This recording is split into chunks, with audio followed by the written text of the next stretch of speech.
The messaging of the common frameworks is that they allow the UK and devolved governments to work harmoniously, to agree common approaches and to allow divergence. I'm wondering, Mr Rees-Mogg, if working harmoniously was on your mind when you described the Scottish Government as being hopeless.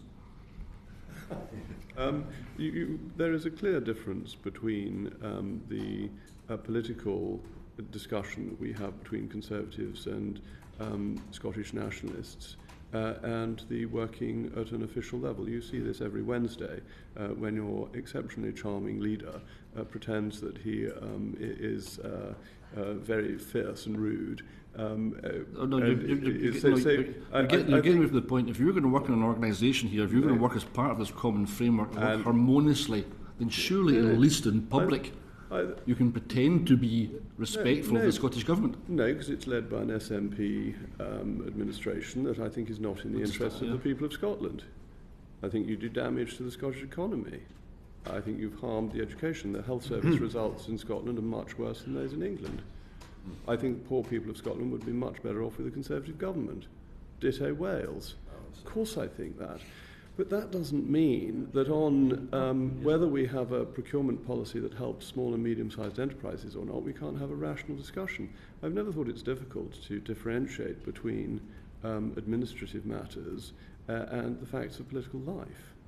It goes back to the discussion, if we're going to work with people for long term, to come to a common framework where people can work together harmoniously, then at least I would have thought you'd have bought into this principle, being civil with each other would aid that process rather than being, as you are even currently now being, aggressive about it and divisive about it. Of course I'm going to be clear about the failures of the SNP.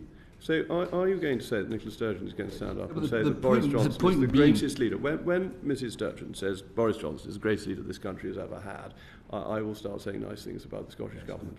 The point being you have to work with the point takes two to tango, Bean. The point being you have to work in... Come on. No. This is ridiculous. Veering back to our question. The question is important because the point being is you have to work with what you've got in front of you. So the fact you don't like an SNP government, you're not going to get a Conservative government in Scotland. I haven't voted once since 1955. I haven't voted once since 1955. So I think you and I are going to around that time. I'm regretting my so we work with what we've got in front of us, and I'm just suggesting if we're going to work harmoniously, you're going to get further. Let's see. As I said, it takes two to tango. When the SNP starts saying how marvellous the Conservative government in Westminster is, and how brilliantly led it is, and how inspired it is, then we might have a different tone. But actually, the common frameworks work extremely well because they are official-led. They come to ministers at a much later stage, and they are dealing with technical things. And this is all perfectly reasonable. And actually, to go back to your leader in Westminster, he has himself we're not here. We're not talking about PMQs. We're not talking about the SNP. It's quite relevant. Mr. O'Brien, because Mr. O'Brien, he's got briefings. He's got briefings. It's one last question. He gets briefings on Privy Councillor terms, so he knows about security matters. He's been very supportive about Ukraine. It is very easy to differentiate between normal political life and administrative matters and matters of national security. And therefore, you and I will continue disputing on matters of party politics. Thank you. Mr. Cowan. Answering that question wasn't answered.